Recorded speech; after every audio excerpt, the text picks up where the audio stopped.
We are here now with Venance Journé. Venance is a French physicist, le Centre International de Recherche sur l'Environnement et le Développement, the International Center Research on the Environment and Development.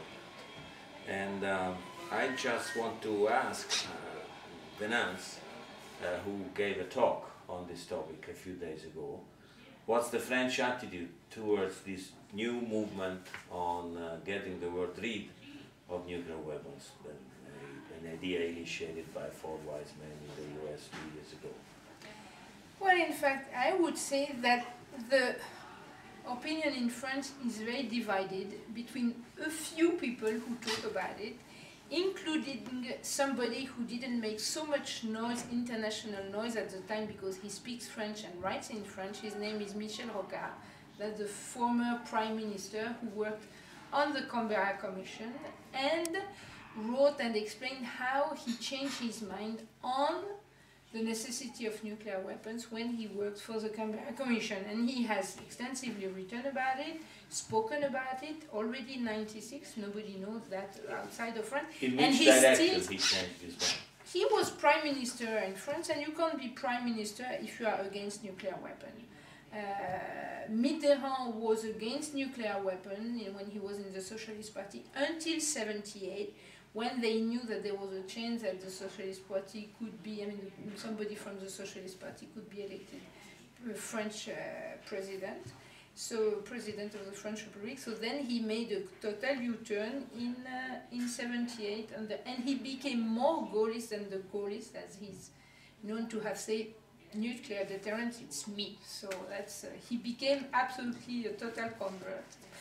But now, in France there is no debate on this issue. So you have a few individuals who talk openly, like Rocard, who explained how he had realized that, it's really working on the issue and maybe having a free mind and having time to devote to that he changed his mind. And still now he's repeating that France should give up nuclear deterrent. Of course, he said we cannot do that unilaterally, which I think also is very too difficult to move to do.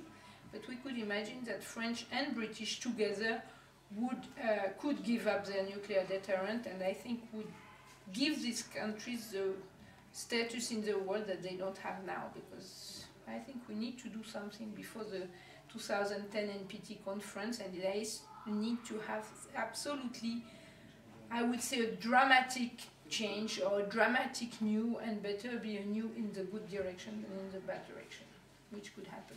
So it's a deafening silence.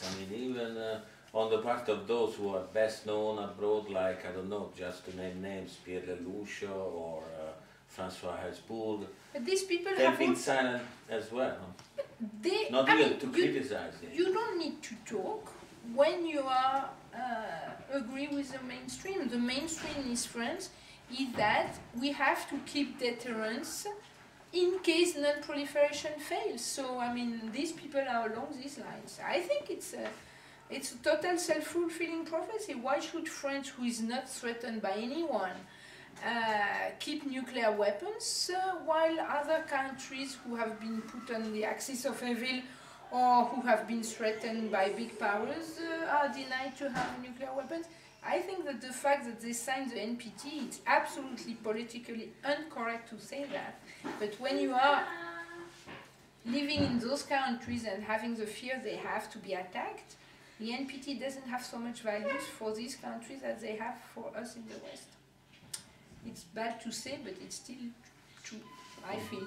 Okay, but on the other hand, France is about to join the military structure of the alliance once again. It left it back in 1966, after then 43 years, almost. And do you think this will change anything in terms of, again, French perception on the issue? Because they will be, elbow to elbow discussing these things again with the Americans and the British and all the rest of the alliance. I think these things which are discussed in NATO are really discussed in closed circles. When you hear people from the NATO talking about their doctrine now, it's frightening. You think that you are listening to Cold War talk that you had not heard for 20 years. So inside NATO, that's one thing. In France, there is nobody talks. I mean, we know that Sarkozy had announced that they would, that France would go back to NATO, but there is no article on that in the press. Nobody talks about it. I mean, the justification, anyway, it has been, the contact has been increasing over the years, since 20 years. So maybe it's, you know, that's it's a normal progression. And there's a lot of critics from outside France that France sort of benefits on NATO without participating to it. It's not fair because the budget of France for NATO is the third or fifth one, depending on the year.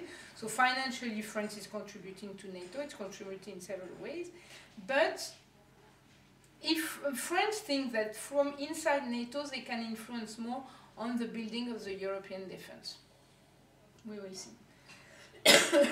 At what point do you think, now obviously the overall dimension of your force de frappe, I mean, the French nuclear deterrence, is very low in comparison with Russia and the United States. It's probably in terms of strategic warheads should be around 1/10 of, as an order of magnitude. At what point do you think it will become feasible to bring the French to the table of nuclear disarmament? In terms of numbers, I mean, how low the others should go? I have no, I mean, it's very difficult to know because even I don't know if themselves know about it, the people who decide about it, and they are so close that it's difficult to know. But what I would suspect, for example, France have made some proposal for disarmament recently, which I think are total cosmetics. Anyway, now we have 300 nuclear weapons, which is the first time that the official figure is given. It was 350, now it goes down to 300. There is the airborne component and the sea-based component. One could imagine that the French keep as much as they can so that they can bargain a bit more. And for example, the air component, I don't think it's useful to have it. It's dangerous and it's not cost effective at all. And so maybe they keep that as a bargaining chip for later, say, well, okay, we can reduce that a bit more. The British did yeah, it's the reason the British have 160 nuclear weapons and we have 300. So if France goes back to NATO, which is almost sure, French nuclear deterrent will remain only under French control. I don't think this is negotiable. But so when I talk with the French military and say, well, why do we have 300 and the British have 160? They say, oh, but the British are so linked with the US that you can't compare.